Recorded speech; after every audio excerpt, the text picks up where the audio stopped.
Hello दोस्तों, स्वागत है आपका मेरे चैनल देशभक्त में। और आज हम बात करने वाले हैं कुछ सेकुलर्स की। तो दोस्तों, आपको सेकुलर का मतलब पता ही होगा, और नहीं भी पता होगा तो मैं आपको बता देना चाहता हूँ कि सेकुलर आजकल उन लोगों को कहते हैं जो मिल बांट के चलना चाहते हैं एक डेमोक्रेसी में। ये एक सिंपल भाषा में समझाया है, ये इसकी कोई पक्की डेफिनेशन भी नहीं है।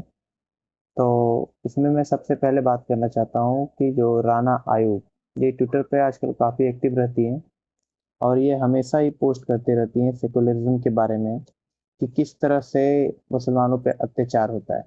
पर ये कभी भी ये नहीं लिखती हैं कि हिंदुओं के साथ भी किस तरह का बर्ताव होता है, कश्मीर में कैसे कश्मीरी पंडित मारे जा रहे हैं, उसके बारे में ये कभी भी कुछ भी पोस्ट नहीं करेगी। ये सिर्फ मुसलमानों के बारे में ही लिखती है। तो इस हिसाब से तो ये सेकुलरिज्म हुआ ही नहीं। तो चलिए इसके दोहरे चरित्र को देखते हैं इसके ट्विटर प्रोफाइल पे।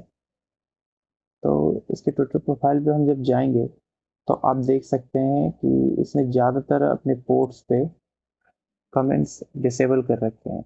यहाँ देखिए, यहाँ भी कमेंट्स डिसेबल है, यहाँ भी कमेंट्स डिसेबल हैं, और यहाँ भी कमेंट्स डिसेबल है, यहाँ भी और मतलब लगभग ज़्यादातर ये पोस्ट पे मतलब 90% अपने ये जो लेख लिखती है, चाहे कोई भी पोस्ट करती है ट्विटर पे, तो उसमें ये कमेंट्स डिसेबल कर देती है, क्योंकि ये जानती है कि इसको गालियाँ ही पड़ने वाली हैं। तो अब चेक करते हैं कि ये क्या-क्या पोस्ट करती है। तो देखिए, मैं शुरू से यहाँ शुरू कर रहा हूँ। तो यहाँ पे आप देख सकते हैं कि इसने अभी जो ज्ञान वापी मस्जिद का जो कुछ मैटर हुआ है, उसके बारे में कुछ पोस्ट किया है। तो यहाँ भी बता रहे हैं कि ये गलत है, ये गलत ही है।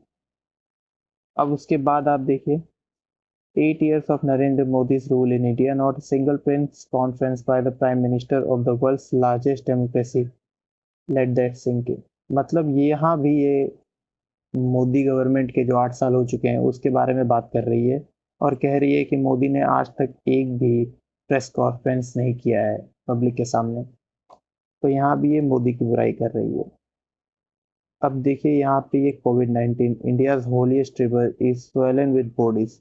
अब यहाँ भी जो कोविड-19 में मौतें हुई हैं उसके लिए भी ये मोदी सरकार को ही जिम्मेदार ठहरा रही है।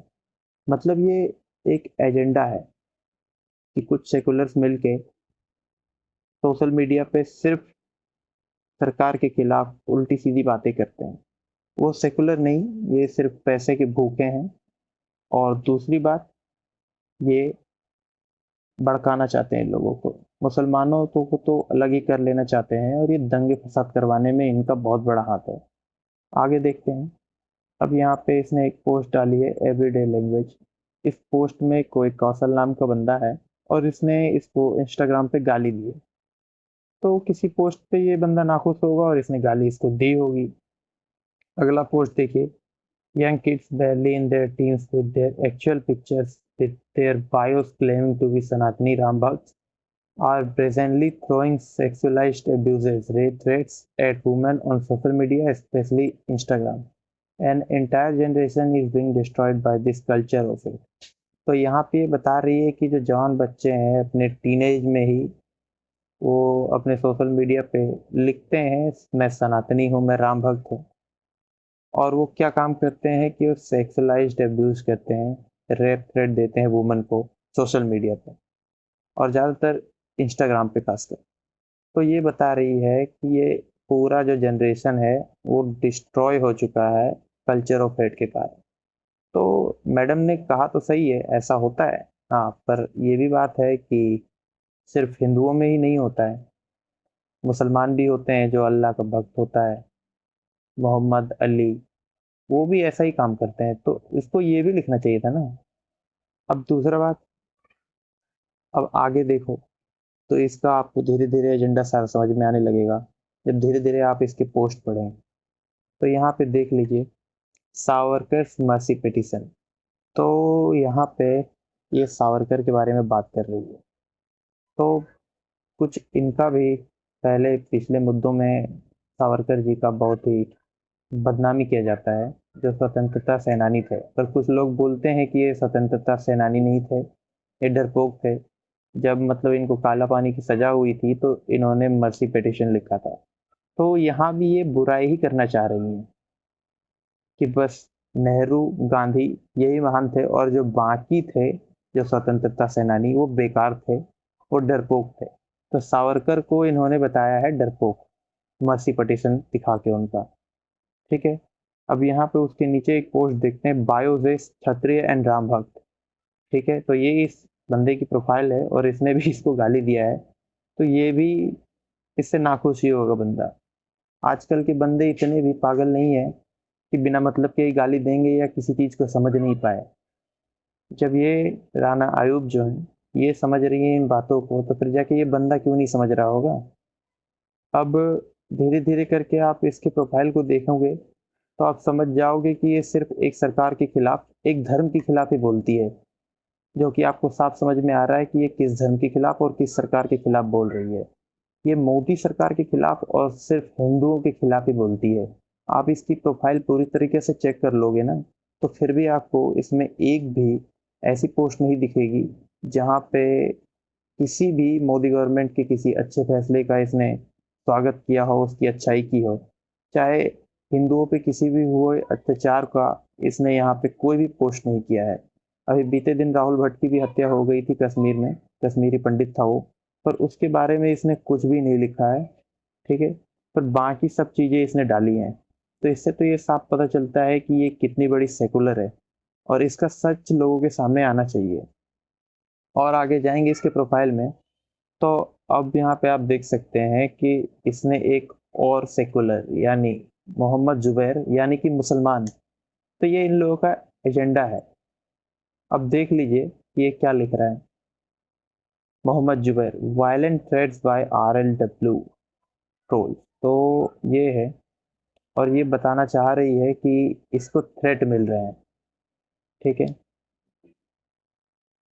अब इससे भी ये पता चल जा रहा है कि ये इसके ट्वीट को रिट्वीट कर रही है, तो इन लोगों का एक ही एजेंडा है, जो कि सीधी सी बात है कि हाँ, इनका एजेंडा एक ही है। और ये जितने भी सेकुलर हैं जो मुसलमानों का सपोर्ट करते हैं, जो हिंदुओं के बारे में बात भी नहीं करते हैं, उनके बारे में एक और बात बता दूं कॉमन, कि वो सारे NDTV के भक्त हैं क्योंकि NDTV भी मोदी गवर्नमेंट की बुराई करती है।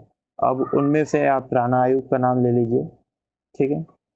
फिर जाके ये मोहम्मद जुबैर भी हो गया, उसमें एक ध्रुव राठी भी आता है। ये सारे NDTV में ही इंटरेस्ट रखते हैं क्योंकि NDTV भी मोदी गवर्नमेंट की बुराई करती है, हिंदुओं के बारे में बात नहीं करती है। तो यही सीधी सी बात है। और भी आप आगे जाएंगे तो यहाँ भी देखेंगे prime minister Narendra Modi, hero of hatred, मतलब ये हर तरह से सिर्फ मोदी की बुराई करना चाहते हैं कि कहाँ से इसकी बुराई करें और लोगों के मन में इनके खिलाफ नफरत भरें। अब आप जानते हैं कि भारत की आबादी लगभग 140 करोड़ है, उसमें से लगभग 100 करोड़ हिंदू हैं। फिर भी ये अपनी बातों से उन हिंदुओं को ही भड़का रही है अपने धर्म के खिलाफ कि तुम्हारे धर्म के लोग ऐसे हैं। कुछ कुछ लोगों का ऐसे में सच में ही दिमाग खराब हो जाता है, तो कुछ लोग गाली देते हैं। कुछ लोगों का दिमाग इतना खराब हो जाता है कि वो समझ ही नहीं पाते हैं कि क्या सही है क्या गलत है, तो वो इन बातों में कंफ्यूज होके ही अपना धर्म परिवर्तन करते हैं। और इनमें सबसे बड़ा हाथ इस राणा आयोग और ऐसे ही सेकुलर लोगों का है, जो आपको समझ में आ रहा होगा मैं क्या कहना चाह रहा हूँ आपको। यहाँ आप देख सकते हैं, आप इसकी पूरी प्रोफाइल, चाहे आप मोहम्मद जुबैर की पूरी प्रोफाइल देखें या फिर जाके आप अपनी पूरी ज़िंदगी में आप कहीं भी यूट्यूब पे या फिर गूगल पे उनके बारे में सर्च करें ना, तो आपको कहीं भी ऐसा नहीं मिलेगा जिनमें उन्होंने मोदी गवर्नमेंट की तारीफ की हो, चाहे हिंदुओं के हुए अत्याचार के बारे में इन्होंने कभी भी कुछ कहा हो। तो ये सीधी सी बात है कि इनके चरित्र को बता देते हैं। तो इसलिए हिंदुओं को समझ जाना चाहिए कि उनको कोई देखना नहीं चाहता है पूरी दुनिया में, खासकर मुसलमान। तो हिंदुओं को अब जागरूक हो जाना चाहिए और ऐसे लोगों का सच सबके सामने आना चाहिए।